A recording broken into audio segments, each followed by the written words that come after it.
Warahmatullahi wabarakatuh. Perkenalkan saya Dizara Malia dan di sini saya akan menjelaskan proses tabulasi data untuk uji hipotesis.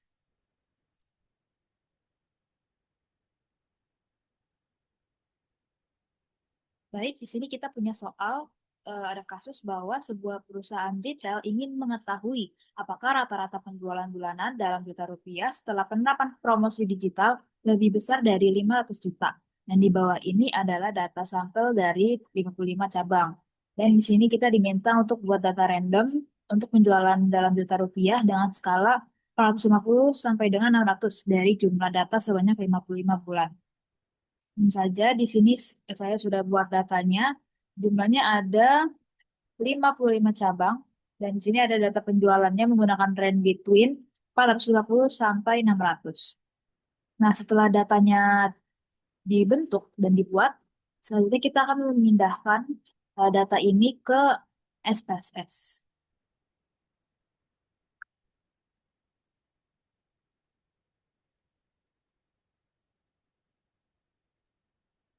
Kita copy dan kemudian kita paste taruh di data. Sekarang kita akan ke SPSS dan kita buka data view. Dan untuk data yang sudah kita simpan, kita taruh di sini. Setelah datanya muncul, kita pindah ke variable view, kemudian mengubah namanya dari var menjadi nama penjualan, jadi penjualan. Untuk type-nya tetap numerik, width-nya tetap 8, desimalnya kita ubah menjadi 0. Untuk labelnya kita ubah menjadi penjualan bulanan.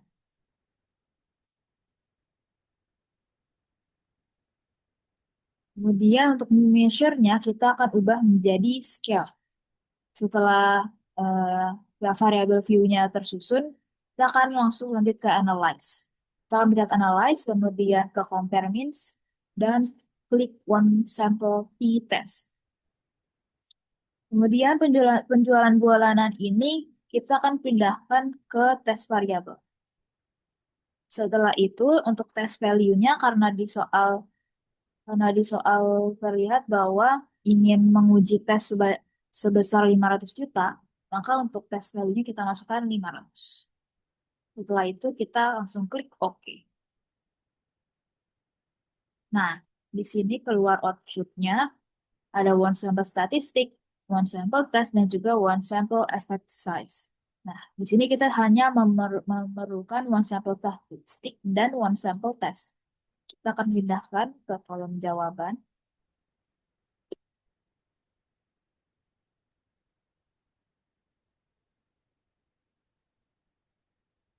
Oke. Dari sini bisa kita lihat bahwa hasil hasil uji tes one sample test untuk one tail dengan tingkat signifikansi 5% atau alpha 0,05 diperoleh bahwa p-value-nya atau satu arahnya itu sebesar di sini kita bisa lihat sig two tail itu 0,014. Nah, karena ini lebih besar daripada nilai alfanya yaitu 0,05, maka bisa disimpulkan bahwa nilai hipotesis nolnya diterima. Ini berarti bahwa terdapat bukti statistik yang cukup untuk menyimpulkan bahwa rata-rata penjualan bulanannya itu setelah promosi digital itu sebesar yang lebih dari 500 juta itu rata-rata penjualannya yang diamati itu sebesar 515,4 juta rupiah. Baik, sekian yang dapat saya sampaikan. Kurang lebihnya mohon maaf. Wassalamualaikum warahmatullahi wabarakatuh.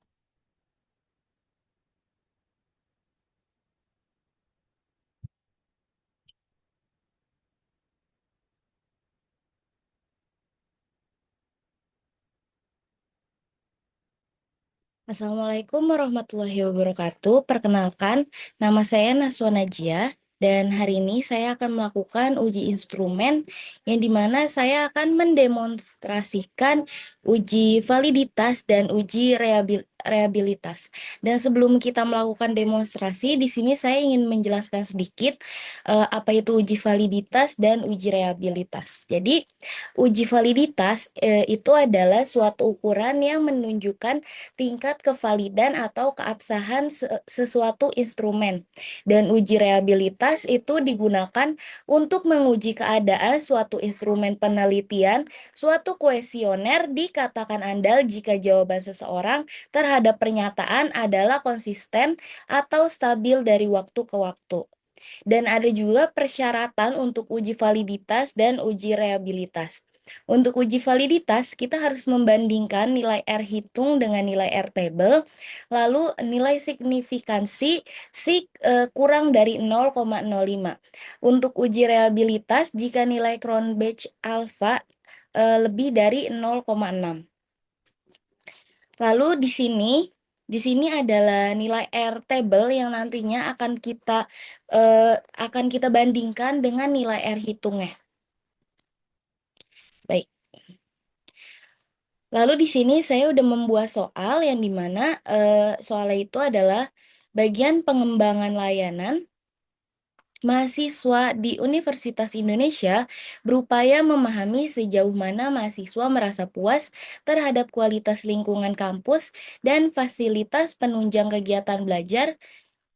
Kemudian mereka melakukan survei dengan menggunakan 10 pertanyaan yang sudah dirancang untuk mengukur berbagai aspek lingkungan kampus, dan data hasil survei dari 40 mahasiswa telah dikumpulkan dan disusun.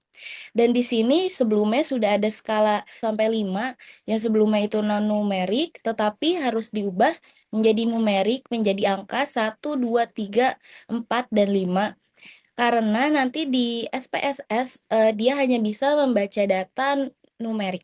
Baik, selanjutnya sebelum kita ke SPSS, kita akan copy paste dulu data numerik dari Excel ini. Kita pencet yang ini. Dari P1 sampai total, kita copy semua. Lalu kita pencet Ctrl+C, dan kita pindah ke SPSS. Lalu di SPSS kita masukkan datanya di bagian data view. Langsung kita copy. Oke, kan di sini masih tertulisnya var 00. Lalu kita ke bagian variable view. Nah, di sini kita ubah, kita klik Ctrl F. Lalu kita tulis file-nya itu var 000 replace with P. Lalu kita pencet replace all. Udah terganti semua, kita close. Lalu di sini yang terakhir itu kita ganti jadi total. Untuk desimalnya tidak kita ganti, tetap segini. Lainnya juga tetap juga. Sudah kita ganti namanya. Di sini akan terganti dari yang tadi var 000 jadi P1, P2 sampai ada terlihat tulisan totalnya. Lalu selanjutnya kita ke sini, kita ke analyze, terus kita ke bagian colored, lalu bivariate, dan kita akan masukkan seluruh data yang di sebelah kiri dan kita pindahkan ke sebelah kanan. Caranya kita Ctrl A, lalu kita klik tanda panah ke kanan. Lalu di correlation koefisiennya, jangan lupa pencet yang Pearson-nya. Lalu test of significance itu yang two-tailed dan flag significant correlation. Lalu setelah itu kita pencet OK. Setelah itu nanti akan keluar otomatis hasil dari uji validitasnya. Di sini bisa kita lihat ada P1 sampai P10 dan total. Dan di sini ada Pearson correlation yang dimana ini adalah nilai R hitung yang nantinya akan kita bandingkan dengan R table. Lalu di sini adalah signifikan yang nantinya akan kita bandingkan dengan yang tadi di awal juga. Lalu setelah ini kita akan bandingkan dengan nilai R table-nya. Di sini kita balik lagi ke R table.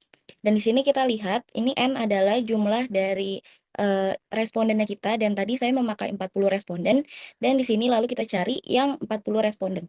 Dan 40 responden itu adalah labelnya 0,312. Kita cari, kita lihat di sini, di yang P1 itu 0,357, berarti dia lebih dari 0,312, yang menunjukkan dia valid. Kita bisa lihat lagi, P2 itu nilai R hitungnya 0,391, dan itu lebih besar juga dari 0,312, yang berarti P2 juga valid. Lalu di P3, dia R hitungnya 0,339, dia juga berarti valid. P04, dia 0,015 dan dia lebih kecil dari 0,312. Berarti data ini tidak valid. P5 dia 0,294, dia juga lebih kecil dari 0,312, dia juga tidak valid. Jadi dari semua data uji validitas yang sudah saya hitung tadi, yang tabel R hitungnya yang saya punya, yang menunjukkan data tidak valid yaitu ada di P4 dan P5 dan P9. Lalu untuk selanjutnya kita akan bandingkan nilai signifikannya. Yang tadi sudah di awal kita ada persyaratannya bahwa nilai signifikan harus lebih kecil dari 0,05. Signifikan di P1 kita lihat dia 0,024, dia valid berarti dia lebih kecil dari 0,05. Lalu P2-nya 0,13, dia masih kecil dari 0,05. Lalu yang P3-nya 0,032, dia lebih kecil dari 0,05. Dan di P4 dia 0,924, yang dimana dia tidak valid karena dia lebih besar dari 0,05. Lalu di P5 juga sama, dia 0,066. Setelah saya lihat ternyata yang signifikannya tidak valid hanya di P4, P5, dan P9. Lalu selanjutnya kita akan melakukan uji reabilitas. Lalu kita kembali lagi ke data yang tadi untuk uji reabilitas, dan ini tidak kita ubah datanya. Dan selanjutnya kita ke analyze, lalu kita ke scale dan reliability analysis. Lalu kita akan copy semuanya selain total, kita akan pindahkan ke items. Pertama kita Ctrl A, lalu kita pencet Ctrl dan kita pencet total ya. Lalu kita masukkan yang P1 sampai P10 ke item. Lalu pada bagian modelnya kita pastikan kita sudah mengklik yang modelnya alpha. Lalu kita pencet OK. Lalu nanti di sini akan muncul nilai si cron batch alpha-nya, dan N di sini adalah tadi si pertanyaannya itu 10. Lalu di sini cron batch alpha-nya min 0,464. Nah, dari hasil uji reabilitasnya ini menunjukkan kalau nilai cron batch alpha-nya negatif, yaitu min 0,464, dan hasil ini terjadi karena data yang tadi kita gunakan di Excel itu data random yang kita buat sendiri dan menggunakan fungsi run between di Excel. Jadi antar itemnya itu tidak memiliki hubungan yang nyata atau konsisten. Dengan kata lain, hasil ini tidak menggambarkan reliabilitas instrumen sebenarnya, melainkan hanya menunjukkan bahwa data acak dapat digunakan untuk menilai konsistensi internal. Baik, sekian uji validitas dan reliabilitas dari saya. Terima kasih. Halo, perkenalkan nama saya Fasyarila. Pada kesempatan ini saya akan menjelaskan mengenai uji chi-square yang digunakan untuk mengetahui apakah terdapat hubungan antara dua variabel kategori. Nah, di sini saya udah punya soal untuk uji chi-square. Manajer divisi pemasaran PT Digital Nusantara ingin mengetahui apakah jenis produk yang dibeli pelanggan itu berhubungan dengan platform belanja online yang digunakan. Nah, di sini penelitian ini dilakukan terhadap sejumlah pelanggan yang telah berbelanja di e-commerce selama 3 bulan terakhir. Nah, di sini untuk produknya itu ada elektronik, fashion, kecantikan, makanan dan minuman. Untuk platformnya itu ada Tokopedia, Shopee, sampai di sini ada Zalora. Dan di sini kita masuk aja ke Excel-nya. Di sini saya udah punya sampelnya itu 51 sampel. Dari sini ada jenis produk yang dibeli sama platform belanja online. Nah, di sini sebelah kanan ini adalah kodenya. Jadi emang harus pakai kode karena SPSS ini hanya dapat membaca data kategori dalam formatnya itu numerik. Nah, makanya di sini itu kategori jenis produk yang dibeli itu yang pertama tuh fashion itu satu, eh elektronik itu satu, fashion itu dua, kecantikan itu tiga, makanan dan minuman itu empat. Nah, platform belanja online sama Tokopedia satu, Shopee dua, sampai Zalora itu ada tujuh. Zaloranya itu kodenya tujuh. Nah, kalau udah ini di-blok aja bagian jenis produk yang dibeli sama platform belanja online-nya. Untuk sampelnya nggak usah.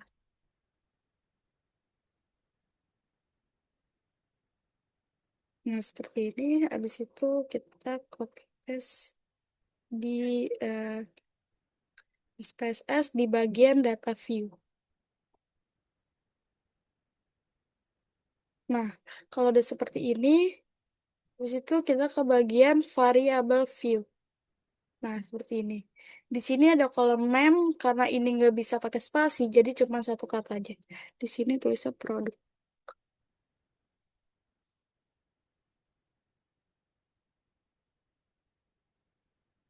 Nah, untuk name-nya di sini platform. Di sini name-nya platform. Nah, untuk labelnya di sini lebih lengkapnya lagi. Ini berarti produk yang dibeli. Nah, di sini platform belanja online.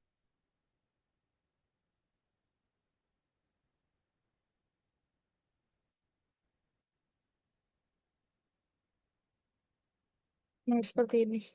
Kalau sudah di bagian value, ini diklik. Nah, ini untuk masukkan kodenya. Jadi seperti ini. Untuk value, kan tadi di bagian produk itu, value-nya satu, labelnya itu, dia tadi ada elektronik.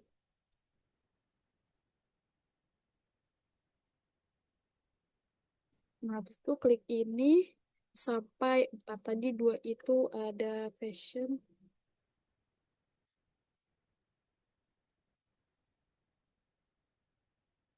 Nah, untuk ketiga itu kecantikan. Kan? Nah, untuk yang terakhir itu makanan dan minuman.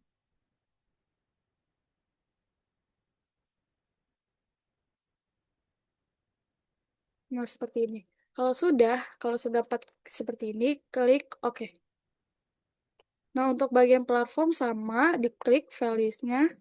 Terus value itu satu, tadi satu itu Tokopedia.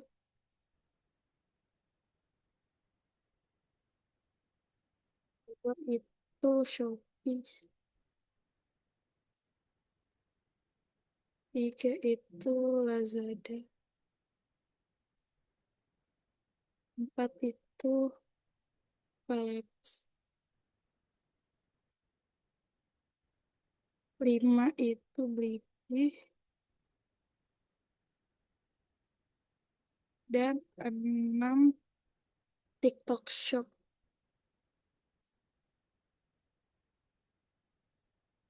Dan yang terakhir ada 7 itu Zalora.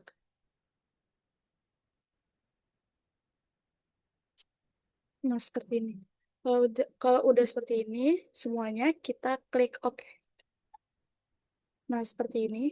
Untuk di bagian mentionnya, pakainya nominal. Nah, seperti ini. Nah, kalau udah eh, seperti ini, ke bagian menu analyze, terus ke deskriptif statistik, ke bagian cross tab. Nah, seperti ini. Nah, di sini ada row dan juga kolom. Untuk row-nya masukkan produk yang dibeli. Nah, platform belanja online-nya di sini masukkan di kolom. Habis itu, kalau sudah, kita klik di bagian statistik. Nah, di sini ada chi-square-nya diklik. Habis itu klik continue. Habis itu kita klik OK. Nah, ini adalah output chi-square dari soal tadi. Nah, di sini value chi-square-nya itu 14,833. Nah, untuk DF-nya itu 18. Nah, signifikansinya itu 0,673. Nah, chi-square itu memiliki nilai 0,05 yang digunakan sebagai batas signifikan, atau itu tuh 0,05 atau 5% itu adalah alfanya. Nah, dalam penelitian artinya jika nilai signifikannya ini itu lebih kecil dari 0,5, maka terdapat hubungan antara dua variabel.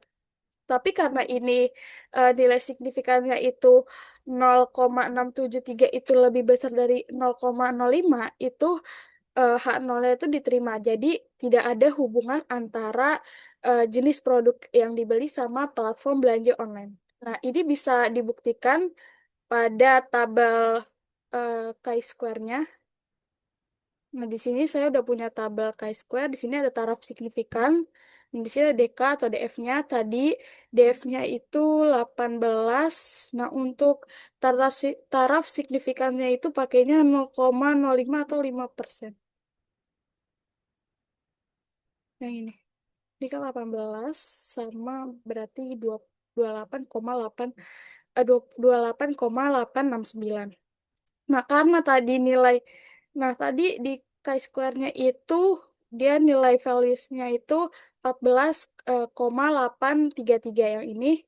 Nah, ini itu lebih kecil dari dari eh yang ini dari 28,869. Nah, karena ini lebih kecil, nah maka bisa disimpulkan bahwa tidak ada hubungan antara kedua variabel tersebut. Seperti itu. Terima kasih. Halo teman-teman semua, perkenalkan aku Naila Afia Syafini. Selamat datang di video tutorial berikutnya yaitu uji asumsi klasik. Di video kali ini aku akan menjelaskan bagaimana cara melakukan tabulasi data statistik dan uji asumsi klasik menggunakan SPSS versi 25.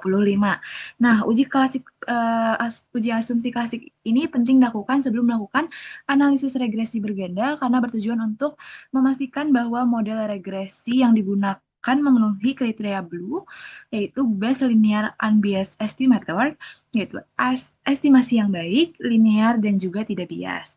Nah, dengan melakukan uji asumsi klasik seperti uji normalitas, autokorelitas, multikolinearitas, dan heteroskedastisitas, peneliti dapat mengetahui apakah data tersebut memenuhi syarat statistik untuk menghasilkan model regresi yang valid dan reliable. Nah, jika asumsi-asumsi klasik ini dilanggar, hasil regresi menjadi menyimpang atau tidak akurat. Misalnya, koefisien regresi menjadi bias, nilai signifikansi menjadi salah, dan juga interpretasi hubungan antar variabel itu menjadi tidak valid. Nah, oleh karena itu, uji asumsi klasik ini merupakan tahapan wajib untuk memastikan model regresi yang digunakan benar-benar menggambarkan hubungan yang sebenarnya antara variabel independen dan juga dependen. Nah, oke, jadi di sini aku udah ada contoh soal yaitu dalam teori perilaku konsumen di sektor keuangan digital, loyalitas nasabah terhadap bank digital dipengaruhi oleh kualitas fitur aplikasi, tingkat keamanan transaksi, dan juga kecepatan layanan pelanggan. Nah, seorang peneliti ini ingin menyurvei terhadap 53 pengguna aktif bank digital di Jakarta dengan model estimasi sebagai berikut. Nah, di mana variabel Y itu adalah loyalitas nasabah, variabel X1 itu adalah kualitas fitur, X2 keamanan transaksi, dan juga X3 yaitu kecepatan pelanggan.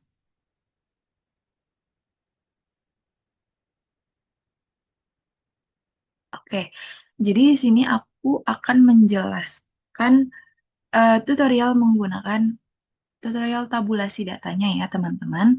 Yang pertama itu kita bikin data randomnya dulu, yaitu kita bikin nomor, loyalitas nasabah, di mana itu adalah variabel Y. Lalu kita bikin X1-nya itu di mana itu adalah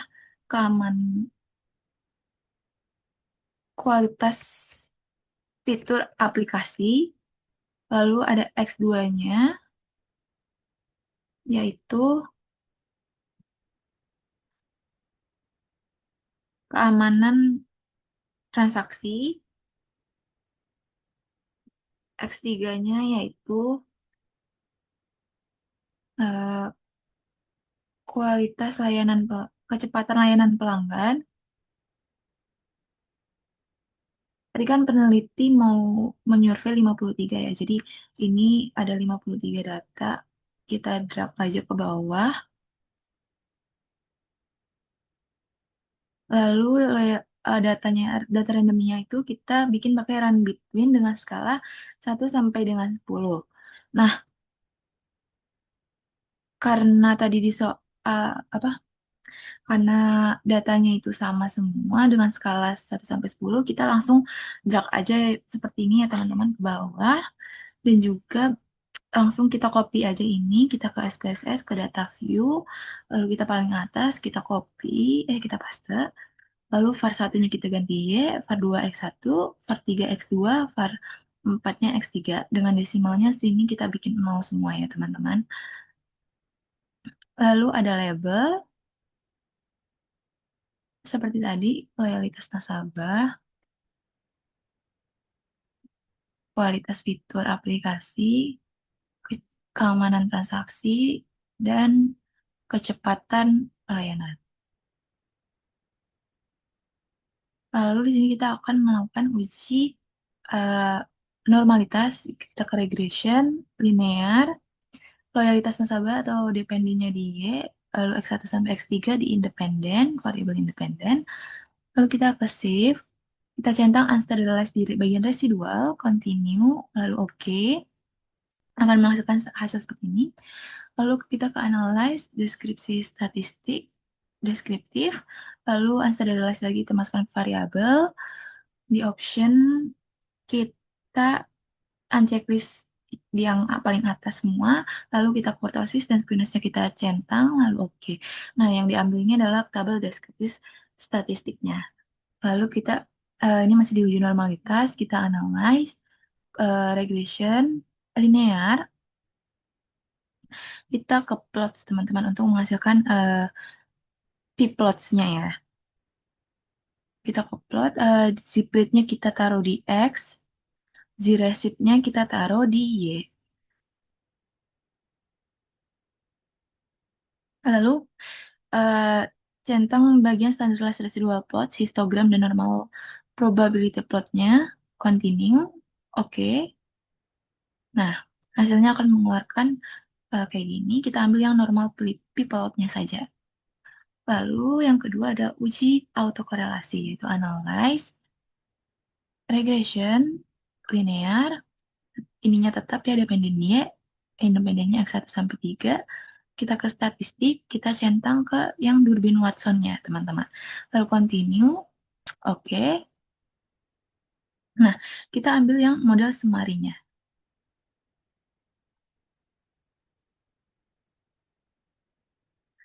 Lalu selanjutnya ada uji multikolinearitas.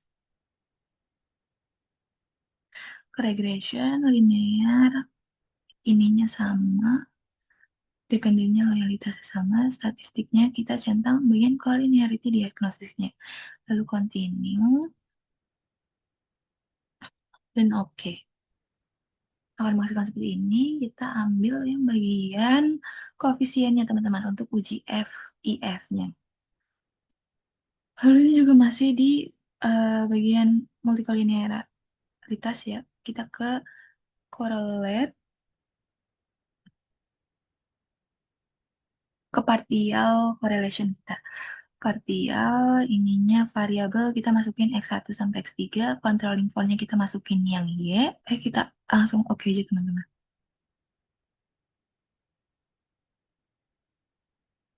Nah, nanti partial correlation-nya akan keluar seperti ini. Kita masukin ke bagian uji multikolinearitas. Lalu yang terakhir ada heteroskedasticitas. Kita transform, compute variabel. Kita function grupnya AL, ABS, lalu kita ke atas ini. Kita pilih unstandardized yang res 1. Lalu di sini target variabel kita ketik abrasif. Lalu oke. Nah, habis itu kita ke analyze lagi. Descript regression linear. Dependen ini kita ganti ke abrasif, teman-teman.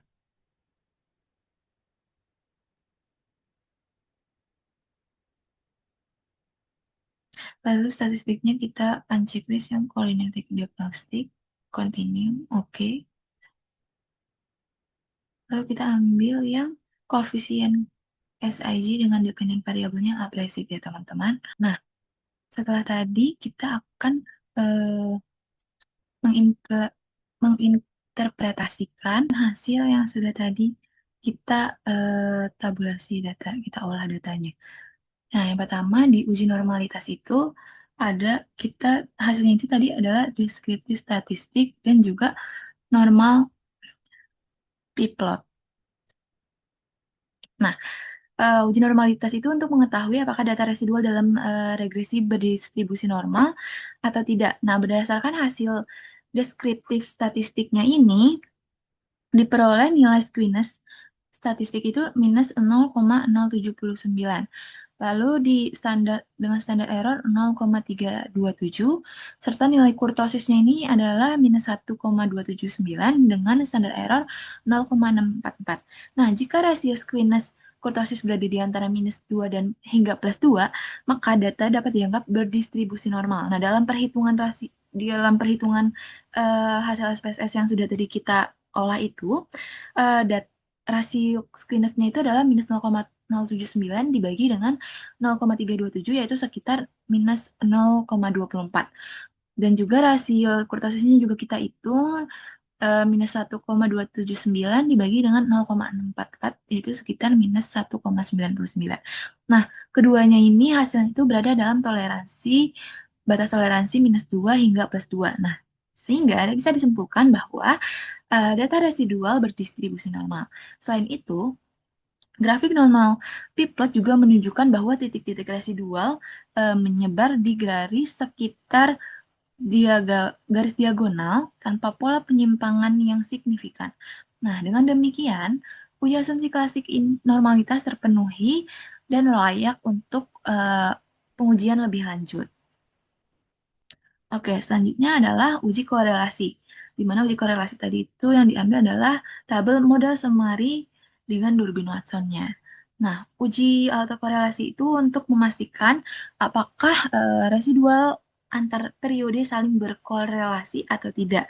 Nah, nilai Durbin Watson di sini yang diperoleh adalah 2,084, di mana itu masih dalam rentang 1,5 hingga 2,5. Sehingga dapat disimpulkan bahwa tidak terdapat autokorelasi. Yang artinya residual dalam model regresi ini bersifat independen dan model ini stabil untuk digunakan. Lalu kita ke uji multikolinearitas, di mana kita untuk menguji FIF dulu. Nah, uji multikolinearitas ini digunakan untuk mengetahui apakah antar variabel independen memiliki hubungan yang terlalu kuat. Nah, berdasarkan hasil uji tolerance dan FIF, seluruh variabel memiliki tolerance lebih besar dari 0,10 dan juga uji FIF-nya ini lebih kecil dari 10, yang artinya tidak terdapat gejala multikolinearitas dalam model regresi ini. Dengan kata lain itu, berarti kualitas fitur aplikasi, keamanan transaksi, dan juga kecepatan layanan pelanggan itu bersifat independen satu sama lain. Lalu kita selanjutnya adalah tadi uji partial correlation. Ini masih diuji multikolinearitas ya teman-teman. Nah,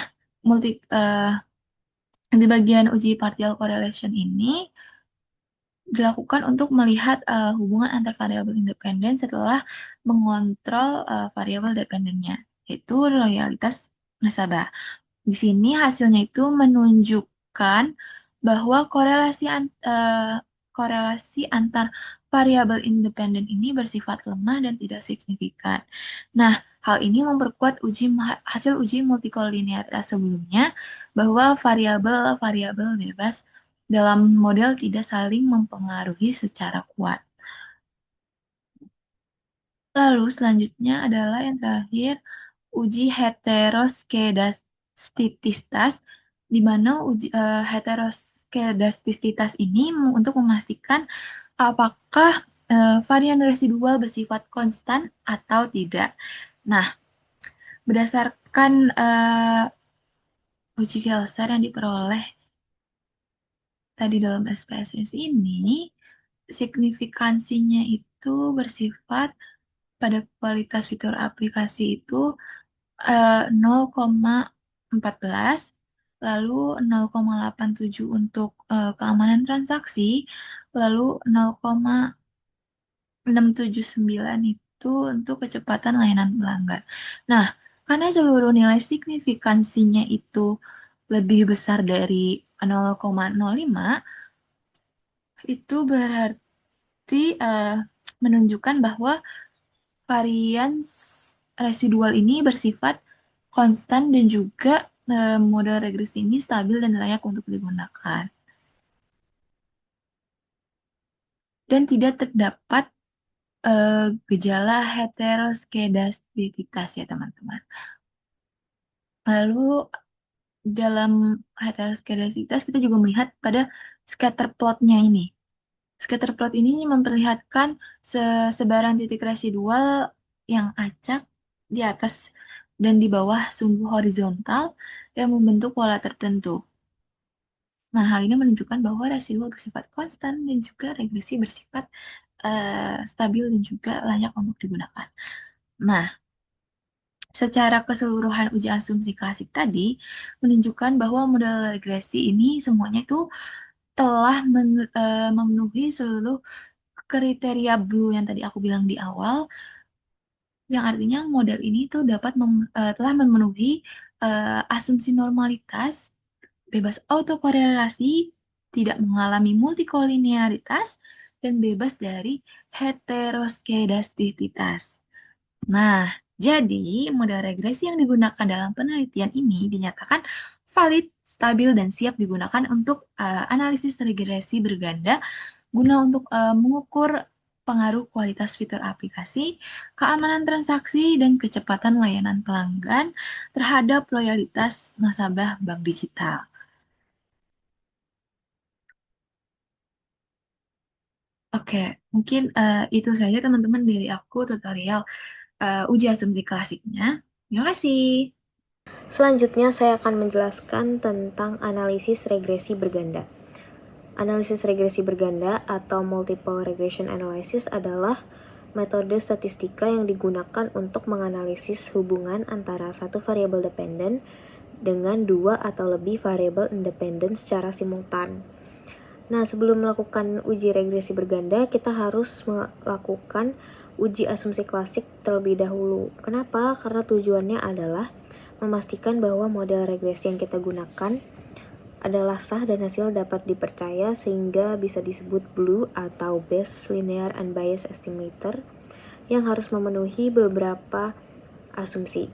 Jika asumsinya tidak terpenuhi, maka kesimpulan yang kita ambil dari hasil regresi bisa salah atau bias. Jadi saya sudah menyelesaikan uji asumsi klasiknya terlebih dahulu dengan data yang saya buat di Excel, yaitu tentang pengaruh kualitas fitur aplikasi, keamanan transaksi, dan kecepatan layanan terhadap loyalitas nasabah. Jadi di sini di tabel ini bisa dilihat ada variabel Y yaitu loyalitas nasabah, variabel X1 kualitas fitur aplikasi, variabel X2 keamanan transaksi, dan variabel X3 kecepatan layanan pelanggan dari 54 sampel. Oke, untuk cara di SPSS-nya pertama pilih analyze, lalu regression, linear, lalu masukkan Y ke dependent dan masukkan variabel X ke independent. Lalu klik OK dan hasil outputnya akan keluar seperti ini. Dan saya mendapatkan output dari SPSS seperti ini. Nah, kita bisa lihat di tabel koefisien yang bagian unstandardized ini untuk kualitas fitur aplikasi. Hasilnya itu min 0,104 yang nilainya itu negatif. Jadi kalau kualitas fitur aplikasi meningkat satu satuan, loyalitas nasabah justru sedikit menurun sebesar 0,104. Tapi karena hasilnya tidak signifikan, artinya perubahan ini belum bisa dianggap nyata. Untuk yang keamanan transaksi bisa dilihat ini min 0,026. Koefisiennya juga negatif dan tidak signifikan, artinya peningkatan keamanan transaksi tidak banyak mengubah loyalitas. Selanjutnya ada kecepatan layanan pelanggan yaitu 0,002. Nilainya itu positif tapi sangat kecil dan juga tidak signifikan. Jadi pelayanan cepat memang disukai, tapi dari hasil ini kelihatannya belum cukup kuat untuk bikin nasabah benar-benar loyal. Jadi secara umum tidak ada variabel yang berpengaruh signifikan terhadap loyalitas nasabah. Bisa jadi loyalitas nasabah lebih dipengaruhi faktor lain seperti kepuasan, kepercayaan, atau pengalaman keseluruhan dengan bank. Kedua, saya akan membahas nilai T-hitung dan F-hitung. T-hitung digunakan untuk melihat pengaruh masing-masing variabel secara parsial atau satu persatu terhadap loyalitas nasabah. Karena nilai signifikansi semua variabel lebih besar dari 0,05, maka tidak ada satupun variabel yang berpengaruh signifikan secara individu terhadap loyalitas nasabah. Nah, untuk F-hitung digunakan untuk melihat pengaruh ketiga variabel secara bersama-sama atau simultan terhadap loyalitas nasabah. Hasilnya tuh juga menunjukkan nilai signifikansi di atas 0,05. Jadi secara keseluruhan model ini belum menunjukkan pengaruh yang signifikan terhadap loyalitas. Ketiga, saya akan membahas bagaimana menentukan variabel yang paling dominan. Nah, untuk tahu variabel mana yang paling dominan, kita lihat di nilai standardized coefficient beta. Untuk kualitas fitur aplikasi, ini hasilnya min 0,102, keamanan transaksi min 0,030, dan kecepatan layanan pelanggan 0,002. Dari sini, kualitas fitur aplikasi punya pengaruh paling besar walaupun arahnya negatif dan tidak signifikan. Jadi artinya dibanding faktor lain, kualitas fitur aplikasi masih jadi hal yang paling menonjol dalam model ini, tapi belum cukup kuat untuk membentuk loyalitas nasabah secara konsisten. Yang terakhir, saya akan membahas makna adjusted R-square. Di sini kita dapat melihat tabel model summary dan nilai adjusted R-square-nya min 0,049 dan ini cukup rendah, artinya ketiga variabel independen hanya mampu menjelaskan perubahan loyalitas nasabah dalam porsi yang sangat kecil, bahkan bisa dibilang hampir tidak ada. Dan kata lain, model ini tuh belum cocok atau belum kuat untuk menjelaskan apa yang membuat nasabah loyal. Masih ada faktor lain di luar model ini, misalnya seperti kepuasan nasabah, kepercayaan, harga layanan, atau promosi yang kemungkinan tuh jauh lebih berpengaruh terhadap loyalitas. Dari hasil analisis regresi berganda, bisa disimpulkan bahwa meskipun semua uji asumsi klasik sudah terpenuhi, ketiga variabel independen yaitu kualitas fitur aplikasi, keamanan transaksi, dan juga kecepatan layanan pelanggan tuh belum menunjukkan pengaruh yang signifikan terhadap loyalitas nasabah. Kualitas fitur aplikasi memang terlihat paling dominan, tapi arah pengaruhnya negatif dan tidak berarti secara statistik. Nilai adjusted R-square-nya juga rendah, yang menunjukkan bahwa model ini tuh belum mampu menjelaskan perubahan loyalitas secara kuat, sehingga mungkin masih ada faktor lain di luar model ini seperti yang tadi telah saya sebutkan, yang lebih berperan dalam membentuk loyalitas nasabah. Seperti itu, terima kasih.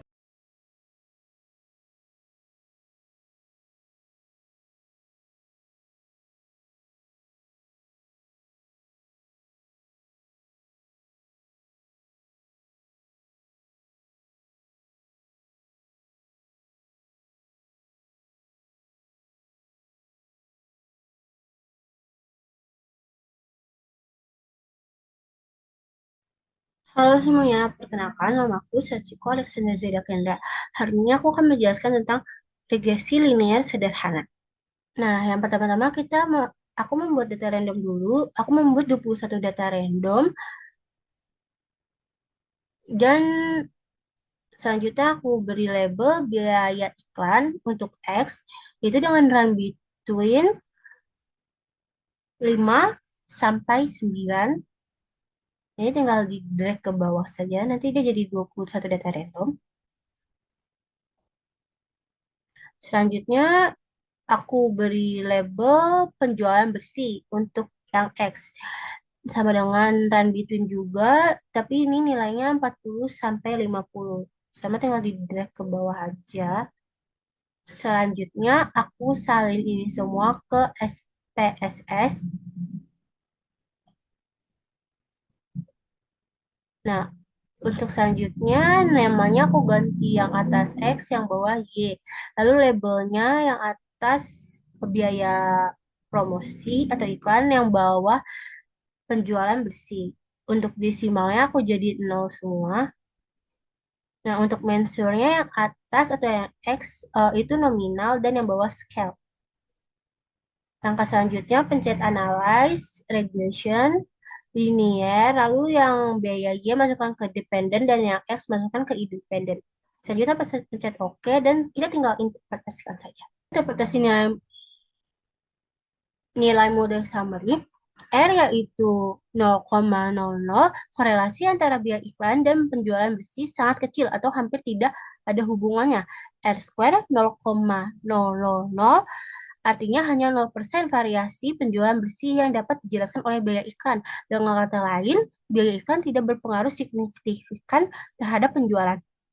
Adjust R square minus 0,053, nilai negatif menunjukkan model ini tidak cocok atau poor fit untuk data. Standard error of the estimate 3,665, ini ukuran kesalahan prediksi rata-rata dari modalnya. Untuk yang ANOVA, uji ANOVA ini menunjukkan apakah model regresi secara keseluruhan signifikan. Nilai F tidak muncul di potongan gambar ini. Nilai F-nya kosong ya di sini. Tapi bisa kita lihat dari perbandingan angka lainnya.